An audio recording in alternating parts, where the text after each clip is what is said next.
ही नहीं जोड़ूंगा अपने नाम के साथ, नाम जोड़ूंगा चंद्र का। चंद्रमा को वरदान दे दिया, तुम्हारे वंश में आपके जब जदवंश कृष्ण अवतारा, जदवंश में जब मैं कृष्ण अवतार में आऊंगा, तुम्हारे वंश में आऊंगा। रात्रि से पूछा तेरा सर्वाधिक प्रकोप कब होता है? रात्रि हाथ जोड़ के बोली महाराज भाद्रपद में और कृष्ण पक्ष की बीच की तिथि में, ले जाओ उसी समय आऊंगा, तब जी भरकर दर्शन कर लेना। महाराज आज राम जी दिन में आए, लेकिन कृष्ण भगवान ने रात्रि को इसीलिए चुना। राम जी नवमी को आए, कृष्ण भगवान ने अष्टमी की तिथि चुनी। क्यों? 8 का पाला देखो जरा, 8 एकम 8, 8 दूने 16, 8 पहला अक्षर 8 प्राप्त हुआ, दूसरे में 16, 6 और 1 7 घट गए, 8 दिया 24, 4 और 2 6, फिर घट गए, 8 पंचे 8 चौको 32, 3 और 2 5, फिर घट गए, 8 पंचे 40, 4 0 4, फिर घट गए, 8 छन 48, 8 6 14, सीधा छलांग लगा दी, बढ़ गए।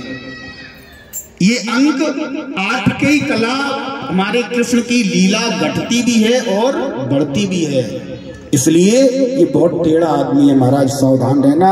कहा भी है पूर्णिमा दीदी ने, प्यारे सोच समझ के सौदा की जो, ये कंस को लाला, ये नंद को लाला बड़ो व्यापारी, बहुत बड़ा व्यापारी है, इसके चक्कर में धोखा खा जाओगे महाराज। जो एक बार वृंदावन में इसकी छवि को ना अच्छे से निहार ले, उसे फिर कुछ और अच्छा नहीं लगता, इसके सिवा फिर कुछ अच्छा नहीं लगेगा, वृंदावन से आने का मन नहीं करेगा महाराज।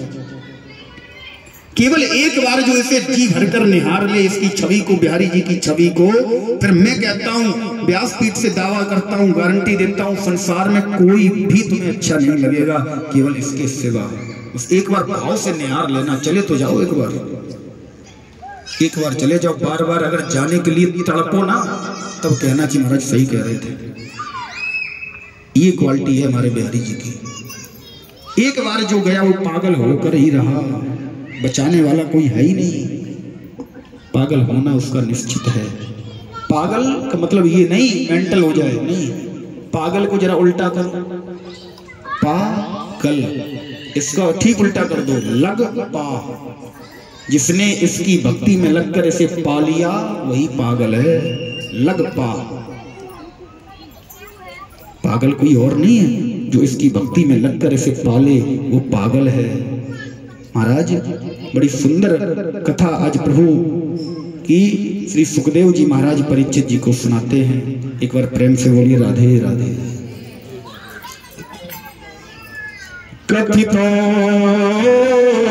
वंश विस्तारो भवता सूर्यो राज्ञा चो भगवंस्यानां कथा परमाद्भुतम। बोले हे प्रभु, हे गुरुदेव भगवान,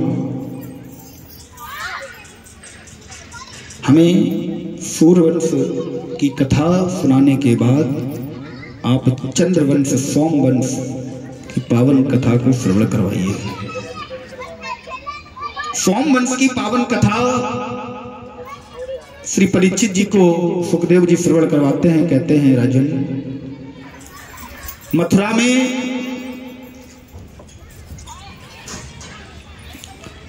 में उग्रसेन नाम के एक राजा हुआ करते थे।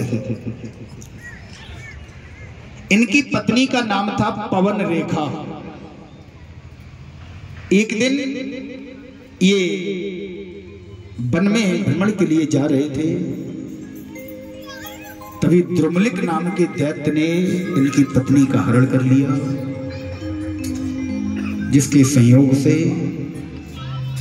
इन्हें एक संतान की प्राप्ति हुई, जिसका नाम रखा गया कंस। उग्रसेन जी बहुत बड़े धर्मात्मा थे, एक महात्मा की उपाधि से अलंकृत हैं, किंतु ये द्रुमलिक नामक दैत्य की संतान है, इसलिए इसके गुण इसके कार्य, इसके कर्म सब कुछ दैत्यों पर निर्भर करता है। इसकी एक चचेरी बहन है जिसका नाम है देवकी। महाराज, ये अपनी बहन को अत्यधिक प्रेम करता है, अत्यधिक प्रेम करता है। दैत्य भले ही है और करना भी चाहिए महाराज, क्योंकि भाई बहन का रिश्ता इस संसार का सबसे पवित्र रिश्ता है।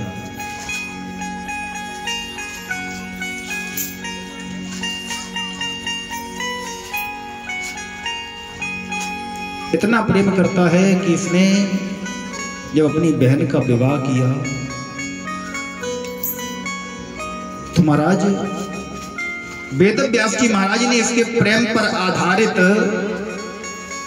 प्रेम को दर्शाने के लिए उपहारों का वर्णन कर दिया, जिन उपहारों को इसने विवाह के समय अपनी बहन को दिया। कई हजार घोड़े, कई हजार हाथी,